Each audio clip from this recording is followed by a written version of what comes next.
This is Moments of Truth, the webcast with and for customer success professionals.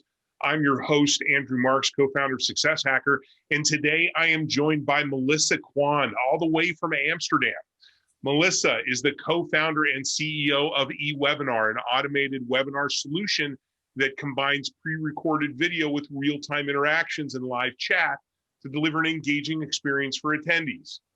A serial entrepreneur, in 2011, Melissa co-founded her first company, Flat World Applications, a provider of interactive brochure and sales tools for real estate project marketing. And in 2014, she co-founded Spacio, the industry's #1 open house lead generation system that helps real estate agents automate lead capture and follow-up. And in 2019, Melissa co-founded eWebinar, intended for customer success and marketing teams to free up time from those repetitive tasks so that they can focus on more strategic engagements and initiatives. Melissa, welcome to the program, and thanks for making time for me today. Thanks so much for having me, Andrew. How's Amsterdam? It's good. It's a charming, beautiful, cute little city. I love Amsterdam. It's such a cool place. I've not been there often. I was there, as I mentioned earlier, I was there one time for a bachelor party. I actually do remember parts of the trip. It was a really fun experience on a number of different levels, but it's great. So, Melissa, one of the greatest challenges that customer success leaders in CSM space is that time. Actually, we all face this. Time is a finite resource.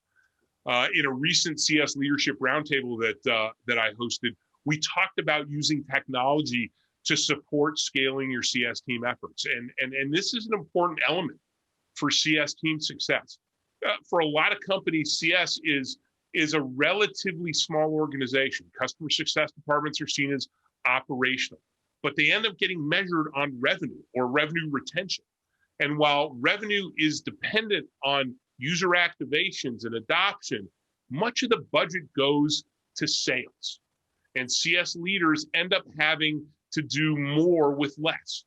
So I thought we could talk about leveraging technology to allow CS teams to scale onboarding and training and activation with a personal slant and allow CS teams to focus on the more strategic things that are going to really move the needle with their customers as well as internal. I mean, Andrew, I have a question for you, right? You work with a lot of companies, a lot of CSMs. In your experience, why is scaling those efforts hard? Well, I think part of it, genuinely, and we've got a relatively young role, so we've got a relatively young workforce. And part of this is they don't know that they have that problem, or they don't know what it is or how to, and I also think that they don't know that there are solutions. Yeah. And the thing is, I work with a lot of CS departments, and what I've seen from experience is, I mean, first of all, what you're trying to do already doesn't scale. Right? You're delivering, onboarding and training constantly, especially as SaaS companies. Like, your entire business is dependent on speed to activation, engagement, churn, right? Managing churn. And the quicker your customer can get educated with your product, the better it is. And of course, you would want everybody that signs up to get a personalized onboarding. That's kind of what Superhuman did, right? Like they were like the talk of the town. I mean, they still are. So you already have an unscalable activity, and then you've got a department that is traditionally seen as a cost center, an operational cost center, not a profit center that it actually is. So all that budget goes to sales. Sales has a huge team, whereas sales brings in a customer, they're done.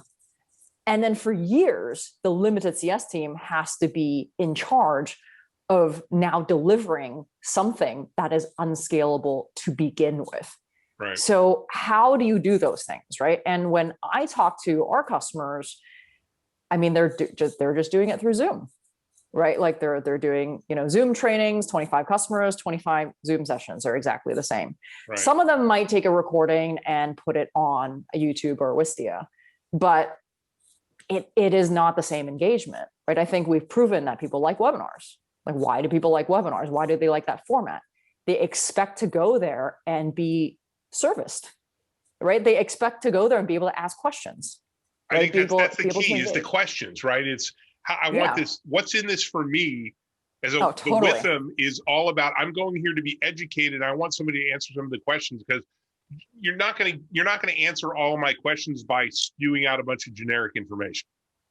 Exactly. And we talk a lot about like scaling personalized onboarding. And I think the word personalized is really important. Yeah. Like, why does it have to be personal? And I've actually thought about this a lot. Why can't I just go for a group training? Well, number one, as a business, if your business depends on your live webinars, it is now dependent on your host schedule, your presenter schedule. And a lot of these companies, they're serving customers all over the world. So if your growth is dependent on your timetable and your time zone, that is already limited and unscalable to begin with.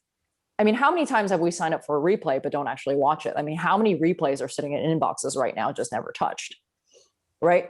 And so what I think a lot about, like, why do we require it to be personal? It's because we as a society have evolved to require this from content, right? Like we browse through our news apps or our Facebook apps, and we want curated content. We want something that's for me. I don't want something that's for you. Right. And so, you know, when we think about that from a business perspective, and I like to think about this a lot, is like the kind of the Netflix impact of B2B growth, right? Do you remember, 20 years ago with Friends, like it was super important to watch it like Thursday, 7:30, because you never knew when the replay was going to be. Right, exactly. And you wanted to be able to talk about it with your friends on Friday at work or over the weekend. Absolutely. And then the DVR came out, and it was absolutely game changing, because for the first time ever, we can record a show and skip all the commercials, and we could pause it if we want to. And then Netflix became really popular in the past decade, but really in the past 5-6 years. So not only have we evolved to want all of our content, we want it now when we want it. You don't get to dictate anymore. Like the network no longer gets to dictate when I consume that content. And that's how we consume content as a consumer. When I say consumer, it's like not B2B, right? But why should that be different in B2B? It shouldn't be. Man, the users in B2B are consumers in B2C, right? Yeah, and exactly. And there's that disconnect is like people think, oh, well, you're consuming Netflix, it's a movie, but when you want to learn about my software, you need to be there Tuesday at 11 a.m. Pacific time. That doesn't fly.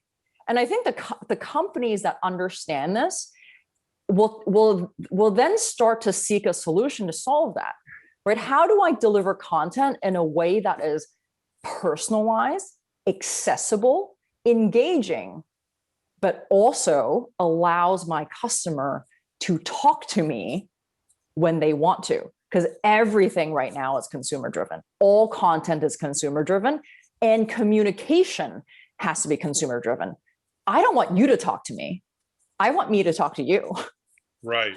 Right. And that's how I think B2B content needs to evolve. When I think of that personalized, when I think of this, I totally get what you're saying. You got to do it on my time frame, because that's when that person is available. When I think about it, it's probably somewhere between 60 to 80% of the content, though, that you're presenting is applicable to all the with thems. The what's in it for me, all those people need to hear this part of the content, right? That's 60 to 80%, right? But so pre-recorded online learning or webinar takes care of that piece, right? But it's the big leap is, okay, for that remaining 20 to 40%, how do I personalize that in a way that allows me to scale? And I think a lot of companies are just trying to figure this out. I was telling you when we were prepping about, an individual that I mentor, and she was telling me a story about doing this repetitive training for all their customers. And I threw out, hey, just record one of them, turn it into an online learning. And not only did she find that a mind-blowing strategy, but her head of success did too. And I thought to myself, my God, that's just so basic, right? It's just, yeah. Right. But that next step, that next leap of how do I now figure out how to personalize this? I mean, how do you get there? Yeah. And I think that's an interesting point. Like, I talk to a lot of customers. I do customer interviews, right? Just like, what are you doing? What were you doing before us? And a lot of people said, I was hired for this job. So yes, it was tedious. I was doing kind of the same training, same onboarding all the time. In fact, one of our companies would have people stay up 24 hours because they're a big company. They're based in Asia, but they serve international customers. And they would just have people run them 24 hours because that's what they thought was required. So even though it was tedious, they weren't looking for a solution. Right. Like, ultimately, they found us on Product Hunt and they're like, yeah, of course that makes sense. Right. But they were complaining about it. They knew it sucked, but they weren't like, okay, let's solve that. So that's actually a familiar story. It's common. But one of our customers, the name of the software company is called Vincere. So it's a recruiting software company. Mm-hmm. So they serve like staffing agencies and stuff. So they were doing exactly what we're talking about, is 25 customers, 25 trainings, 25 onboardings. Like, one person was dedicated to just doing that. But their head of customer success was already starting to think, this is not an effective use of our time as humans. Right. Like, this is a task that a robot can be doing. So why can't a robot actually do that? And coincidentally, someone referred them to us. And he just said, the day we found eWebinar was a really good day for us, because right now, nobody anymore does live trainings. And their entire team gets to repurpose their time towards other things that are strategic, creating other content, right? You've got a CS team that's hired to do CS, not just to run webinars. Right.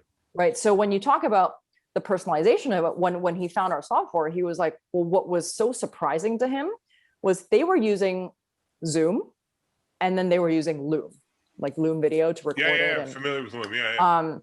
But it wasn't really it's not really a training platform. It's like a video platform. Right. Loom is really more of I'm going to send you a 5-minute, video mail.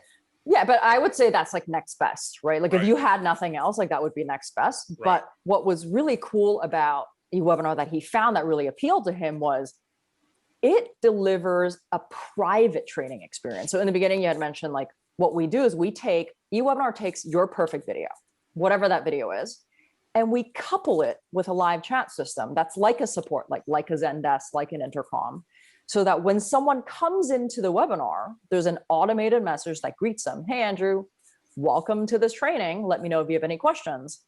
And if you had a question about the software, you message. If I happen to be on the other side, I can hop in and respond. But if I'm not, because I'm sleeping, a lot of times I am, you'll get my response on email. So regardless of when you join that experience, you now feel like, as an attendee, that you have a one-on-one channel with the moderator, with the host. Right. And that's how you deliver that personal experience. So our customer, Vincere, like, they really saw this as a private one-on-one training platform that allows your customer to start building a relationship with you. Which is important. And that's super important. Like, when you know there's someone on the other side responding, like, that goes beyond your newsletter. And that works in a named CSM high touch environment, as well as in a pooled kind of reactive, proactive environment, right? So I assume you can have it set up so that, if it's, if VMware is Andrew's account, anybody goes ask questions in VMware, we're going to route that message to Andrew, versus I can route the rest of these messages to a question, a customer success at successhacker.com. Yeah. And here's the thing, right? Like, when you join a group Zoom, right? You've got 200 people because it only happens once every Tuesday. It's like everyone likes to do it at 11 a.m. on Tuesday. Right.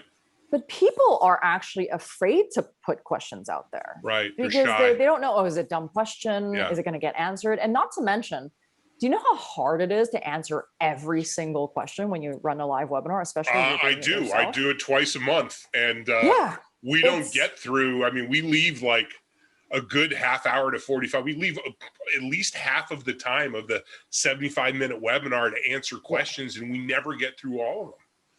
And so that's exactly it. It's like when you automate that experience, when you have a webinar that's available when your customers are, you're running 100 sessions a month instead of 4 sessions a month, but maybe 1,000 people can join it instead of 200 because people are now joining it when they can.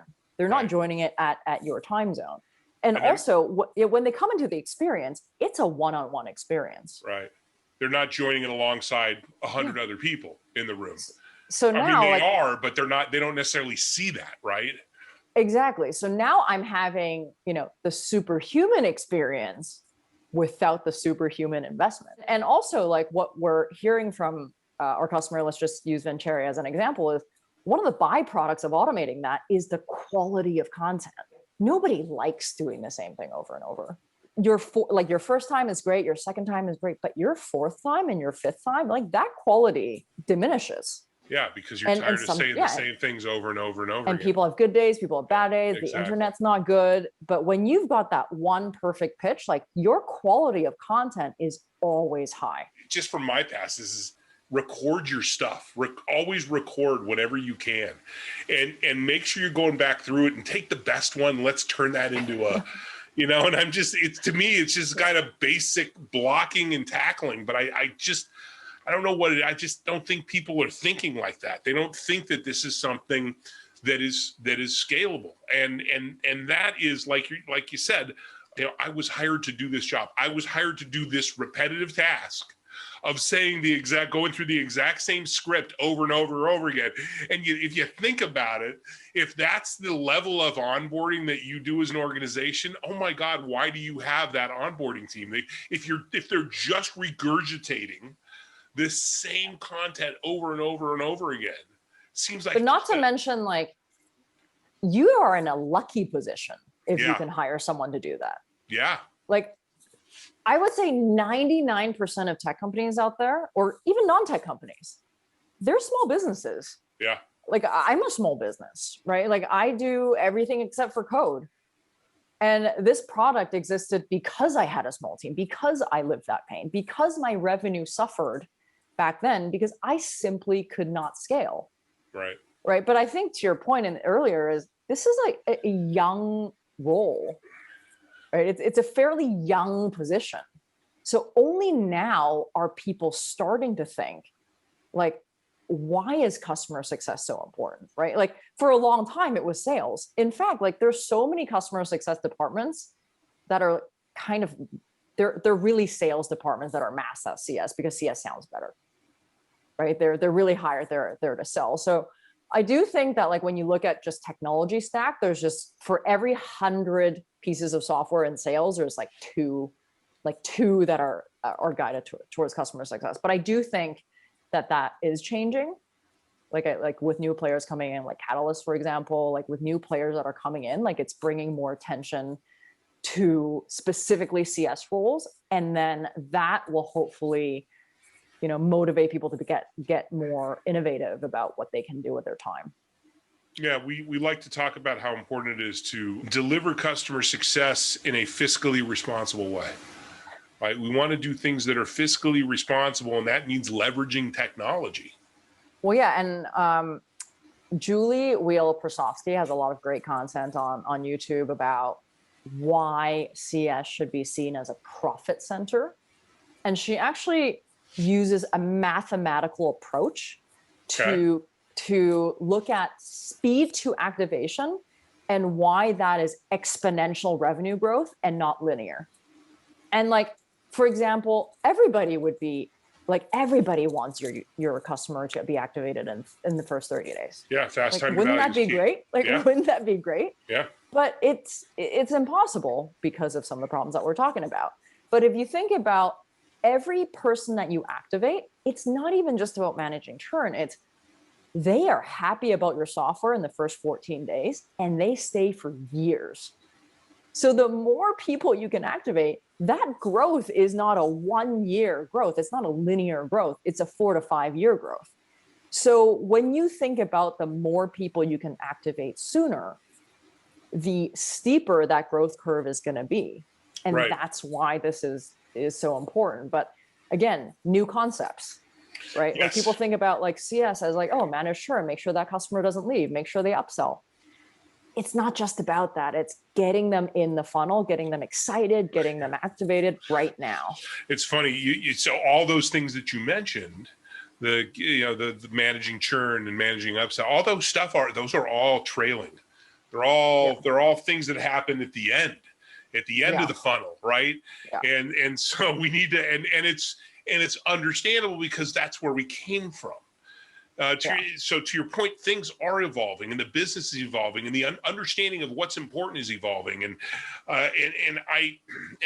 while I have a tremendous amount of respect for my sales brethren out there, the world has changed.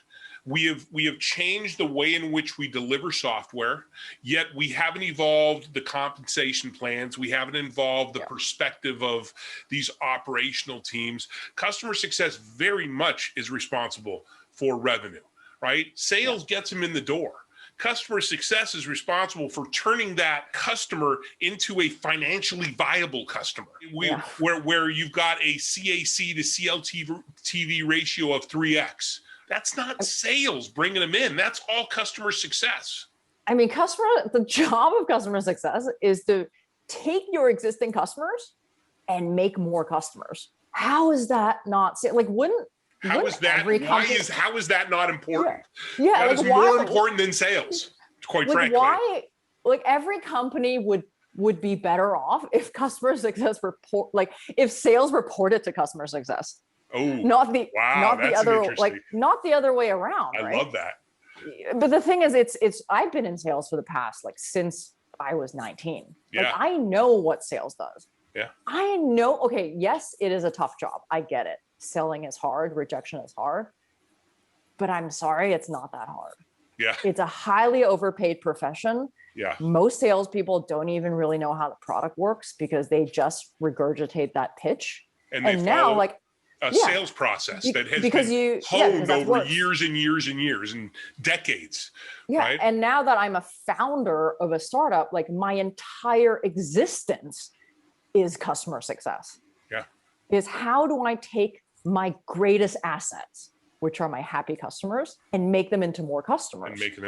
By making sure that the moment they come in, they get exactly what they need. They love my product. They enjoy the experience. They have a direct communication channel to me. And then they're going to be happy about recommending me to their friends, making me a video testimonial. Which those warm leads lowers your cost to acquire your customer and makes those unit economics even that much better. Yeah. And I have prospects or friends of mine that are like, oh, I don't have time to work on CS yet.